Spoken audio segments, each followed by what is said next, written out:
Topic po natin about prostate problem sa mga kalalakihan o mga misis. Pakinggan nyo, bantayan si Mister. Kung sa babae, concern tayo sa breast problem, breast cancer. Sa lalaki, prostate enlargement and prostate cancer.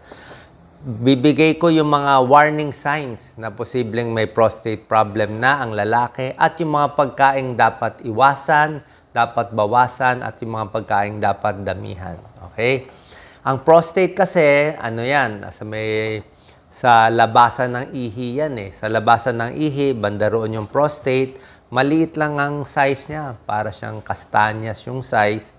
At lahat ng lalaki may prostate, okay? Pero pagdating ng edad, 50 years old usually, misa nga 40 lang lumalaki na yung prostate.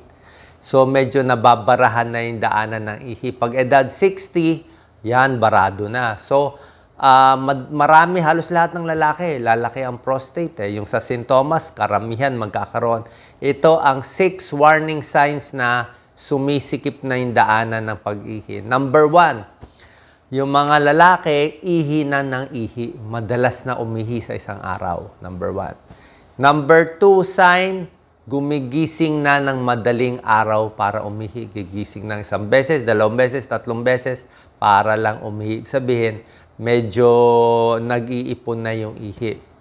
Number 3, pwedeng may dugo sa ihi o sa semilya. So, blood in the urine or semen. Pero hindi lahat. Number 4, mahapdi pag-ihi. Parang may burning sensation pag umiihi ang lalaki.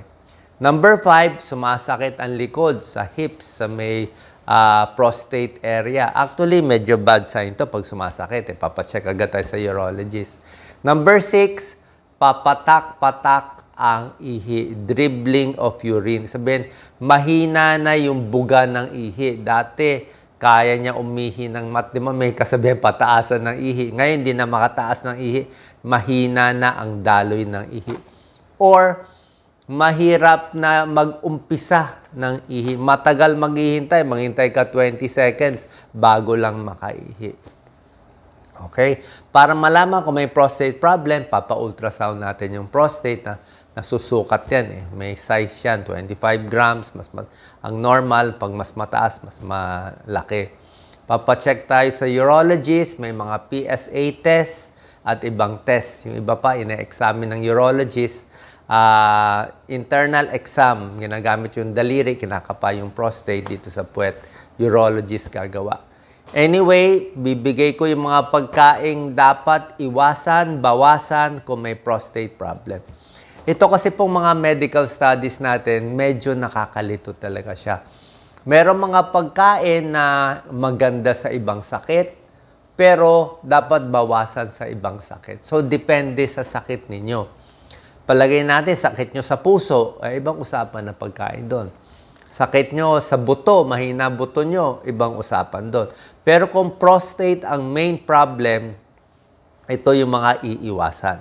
Number 1, red meat and processed meat. Red meat, mainly beef daw talaga eh. So, yung mga beef, mga steak, babawasan. Kahit pork, babawasan. Processed meat, mga hotdog, ham, salami, mga preserved meat, babawasan din. Bakit? Mataas sa fats eh, mataba siya. Okay, so may pag-aaral, pag mataas sa saturated fat, itong mga red meat, processed meat, mas tumataas yung risk for advanced prostate cancer. So, bawas. Hindi ko naman sinabi totally iwas eh. Mas kumain ng manok, okay, wag lang masyadong fried, inihaw o whatever, roasted na manok, nilagang manok, isda, pwede mga paksyo na isda, tokwa, pwede, tsaka mga munggo, yan, pwede yan, dyan kukuha ng protein, chicken, fish, tofu, mga legumes like munggo. So, red and processed meat, konting iwas. Number 2, magugulat kayo, gatas, pati gatas, babawasan. Oo, gatas, healthy sa bata, gatas, pampalakas, gatas, may calcium, okay siya, kaya lang, ang pagdating sa prostate, sa pag-aaral nila, ang gatas mataba eh, lalo na yung mga full cream milk. Dahil dito, nakita nila, parang tumataas ang prostate cancer risk by 9%. So, pag may prostate problem, bawas-bawas sa gatas, pwede ka ng alternative sa gatas. Kung gusto mo gatas, pwedeng low-fat milk. Baka pwede yan. Or kung gusto mo, mag-coconut milk ka, o mag-soya milk ka, o almond milk, o cashew milk, o nuts milk. So, almond milk, soy milk, coconut milk, yung mga alternative na milk products, mas pwede. Kasi may konting pag-aaral, pag full cream milk na gatas, medyo hindi maganda. Number 3, alak, babawasan. Ito may pag-aaral to. Study to ng 10,000 na lalaki, the prostate cancer prevention trial, yung mga lalaking umiinom ng alak araw-araw, o around 7 drinks per week, hindi naman marami 7 drinks per week eh. Parang isang beer araw-araw o 2 beer araw-araw. Basta madalas moderate drinking pa lang to, tumataas yung prostate cancer risk nila by 3 times. Mas nagkakaroon ng high-grade prostate cancer. So, iwas alak talaga. O kung gusto nyo, konting-konti.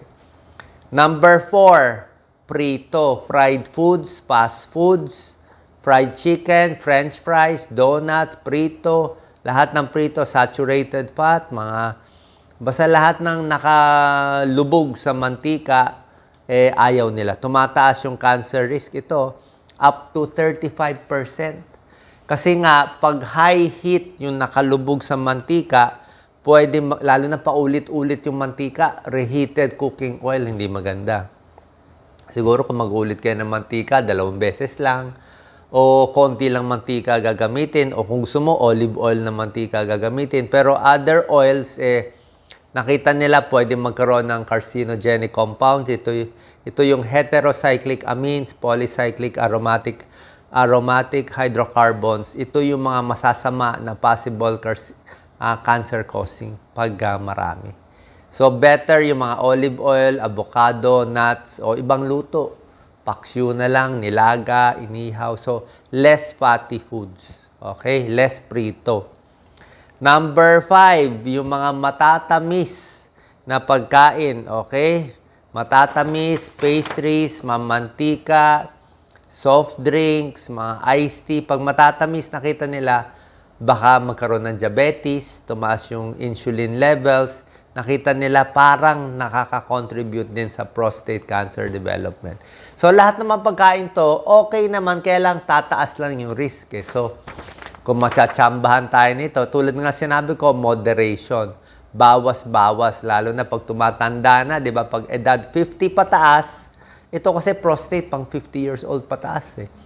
Kaya nga, pag 50 pataas, itong mga red meat, alak, fried foods, fast foods, matatamis, donut, soft drinks, iced tea, bawas-bawas na tayo. Okay? Mas gusto natin mga gulay, prutas na yan. Number 6, spicy foods. Pag sobrang spicy, minsan healthy ang spicy para sa hika. Diba? Yung iba, masarap yung spicy. Pero, yung spicy naman, kung problema mo, almoranas, ayaw mo ng spicy. May GERD ka, baka masakit sa tiyan ng spicy. At kung may prostate problem, ayaw din ng spicy. Nakaka-irritate daw yung spicy food sa prostate. Yung mga sili, mas lumalala ang sintomas. Mas masakit umihi. Mas hirap umihi. Number 7, magugulat kayo sa mga dapat bawasan or iwasan, calcium supplement. Ngayon sa calcium supplement, medyo controversial pa to. Nakita lang nila sa pag-aaral, pag parang gatas, mataas sa calcium. Ito, calcium supplement, parang tumataas yung prostate cancer risk. Hindi pa sure to pero ang point is, ano ba problema natin? Kung problema natin, osteoporosis, mahina yung buto, di wala tayong choice. Kailangan natin yung calcium. Pwede mo kunin sa dilis, green leafy vegetables, may calcium, sa nuts, mani, calcium fortified foods. Diba? Yung calcium supplement, kailangan din yan. Kung menopausal women, pwede rin yon.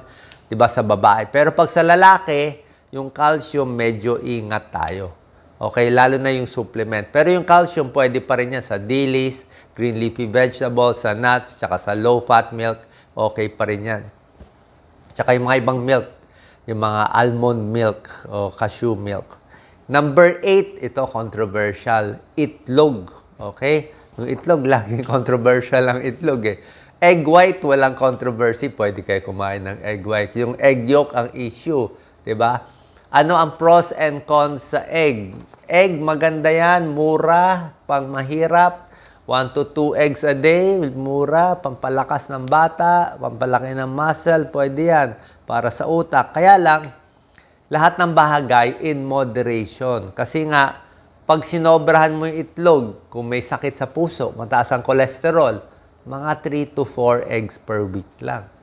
O hanggang egg white ka lang. O pag egg yolk, 3 to 4 lang. Tapos yung wag din masyadong prito. Tapos pagdating sa prostate problem, nakita nila, para nga, hindi pa ito 100% sure, observational study lang. Yung kumakain ng 3 eggs or more per week, parang tumataas yung prostate cancer risk. Although hindi pa to definite. Kasi nga nakita nila yung mahilig kumain ng itlog ay hindi rin nag-exercise tsaka overweight din. So, yung eggs and prostate hindi pa ganun ka-sure. Pero para siguro 3 to 4 eggs per week lang. Siguro 1 egg every other day. Wag na lang prito, hard-boiled egg na lang. Wala naman masama. Tsaka syempre, sasamahan natin ng exercise. Maganda yan sa prostate. Very important. Daily exercise, tsaka wag magpapataba. So, wag magpapataba. Daily exercise yan ang good for the prostate. At itong mga pagkain good for the prostate. Green leafy vegetables, cruciferous vegetables, ano to? Broccoli, cabbage, lahat yan. Mga kangkong, malunggay, lahat yan.